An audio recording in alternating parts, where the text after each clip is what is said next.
kayo, Huwag lokohin ko siya. Huwag kayo maingay ha. Anong ginagawa niyo dito? Wala, pupuntahan ka talaga namin. Hi, We mother. miss you. We miss you, sister. Orlan! Hoy, ano yun naman si ate? Ang buloy ko. Ate, ay ko! Mas maganda yung si ate. Ano man to? Ay! Huwag kang maingay. Dito talaga. Ate ka! Welcome back to Singapore! Napulot mo to eh. Sana naman nakakilay pa. Napulot ko eh. Ang masama, siya nagtapon no. Siya nagtapon. Kanali ka na.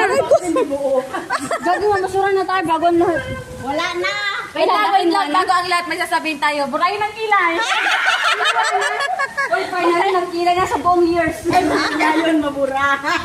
Pulutin ang buhok. Pulutin ang buhok. Pulutin ang buhok. Tapin ang leg. Binyagan ng paa. Grabe. Binyagan na ata. Matagal-tagal maindro na niya na. Hindi na siya magaganon ng pagod siya.